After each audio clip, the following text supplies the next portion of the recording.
Dans l'imaginaire collectif, on associe la faucheuse à un être unique, qui vient prendre l'âme des défunts, afin de les conduire vers l'au-delà. Elle a l'aspect d'un squelette, armé d'une faux. Ce n'est pas tout à fait vrai. Et vous vous demandez sûrement comment je peux le savoir.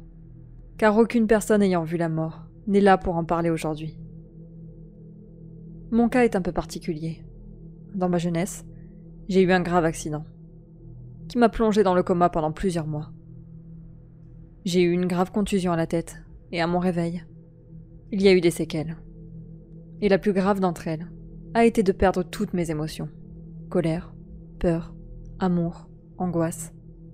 Je ne ressens plus aucune émotion depuis ce jour. Ma vie n'a pas été facile avec ce handicap. Mon manque d'émotion m'a conduit à l'isolement, une très grande partie de ma vie. Comme je ne ressentais pas d'amour, je n'ai jamais éprouvé le besoin de me marier, d'avoir des amis, ou même d'être avec ma famille. C'est ainsi que j'ai fini seule dans cet hôpital, il y a quelques mois. En plus de mon handicap, j'ai développé une maladie que tout le monde connaît et redoute, Alzheimer. Je n'avais aucune émotion, et en plus de ça, c'était maintenant ma mémoire qui était touchée. Je sentais mes souvenirs disparaître, les uns après les autres. C'est aussi pour ça que j'écris tout ça, car j'ai conscience que bientôt, j'oublierai toute cette histoire. Maintenant que vous en savez un peu plus sur moi, je vais revenir au sujet principal, les faucheuses. Je peux les voir. Et elles sont plusieurs. Il n'y a pas la faucheuse, mais les faucheuses. Enfin, je dis que je peux les voir, mais en fait, tout le monde peut les voir. Et vous les avez sûrement vues, et pas plus tard que cette nuit. Vous allez sûrement me prendre pour une vieille folle, car vous ne vous souvenez pas d'avoir vu la mort cette nuit. Et c'est justement là qu'est l'astuce. Vous ne vous en souvenez pas. La première fois que je l'ai vue, c'est quelques jours avant d'avoir été informée de ma maladie. Je regardais la télé, seule, chez moi, comme à mon habitude. J'ai alors senti une main sur mon épaule. Et, en me retournant, je l'ai vue. Une grande créature, à l'allure squelettique. Elle ne portait cependant aucune faux. Mais j'ai compris pourquoi celle-ci était présente dans l'imaginaire collectif. Je ne devais sûrement pas être la première à me souvenir de ces créatures. Son index était plus long que les autres, et recourbé à son extrémité, ce qui faisait en effet penser à une faux. Et j'ai ensuite compris à quoi ce doigt servait. Évidemment, n'importe qui dans ce cas-là aurait crié, aurait été affolé, aurait essayé de négocier pour sa vie, mais je suis restée calme. Et oui, je n'ai aucune émotion, alors je n'ai ressenti aucune peur. J'avais simplement essayé de lui poser des questions. Mais aucun son ne sortait de ma bouche, comme si cette entité me forçait au silence. Je ne pouvais également plus bouger, paralysée et contrainte au silence. Je pense que ça aurait traumatisé n'importe qui. La faucheuse a ensuite enfoncé son index recourbé dans mon oreille, lentement. Elle est restée comme ça, à trifouiller dans mon cerveau, pendant plusieurs secondes. Elle avait l'air de chercher quelque chose. Puis, elle a ressorti son doigt, m'a regardé pendant quelques instants, puis est partie. Une fois qu'elle a disparu, j'ai pu bouger de nouveau. Après cet incident, j'ai fait des recherches, pour en apprendre plus sur ces créatures. Mais il n'y avait aucune trace d'elles sur Internet ou dans les livres. Bien sûr, dès que je cherchais des informations par rapport à son apparence, je tombais sur des livres ou sur des pages web en rapport avec la mort elle-même. Mais aucune n'avait le doigt en faux comme je l'avais vu. Et aucun site ne mentionnait le fait qu'elle enfonçait ce même doigt dans ton cerveau par l'oreille. Au bout de quelques mois, j'ai abandonné mes recherches. Je n'avais plus vu cette entité de toute façon. On m'a dit que j'avais Alzheimer, alors je me suis dit que c'était cette maladie qui m'avait fait halluciner ce jour-là.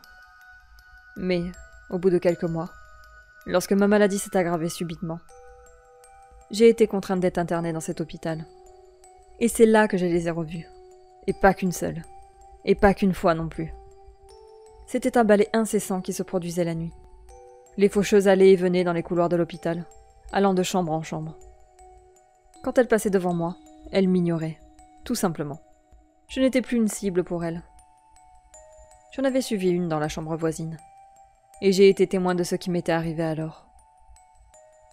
La faucheuse avait enfoncé son doigt dans le cerveau de la vieille dame, qui semblait terrorisée.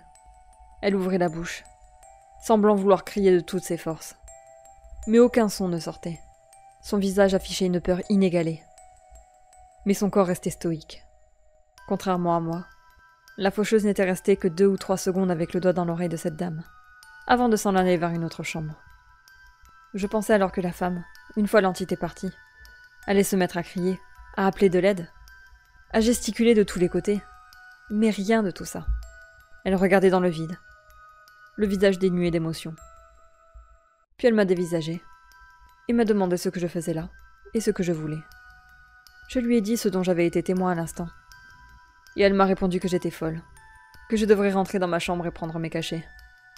Car j'étais l'unique intrus de cette chambre qu'elle avait vue ce jour-là. Tous les soirs, j'ai été témoin des mêmes phénomènes durant la nuit.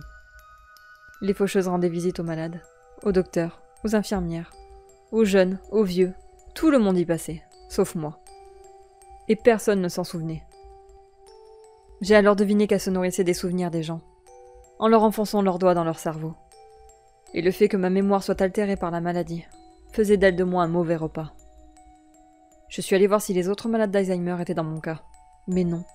Les faucheuses leur rendaient visite à eux aussi. J'étais l'unique personne qui n'était pas touchée. Et je me demandais bien pourquoi. La seule chose qui me différenciait d'eux était mon manque d'émotion. Quand j'y ai repensé, toutes leurs victimes étaient terrorisées en leur présence. C'est alors que j'ai enfin compris.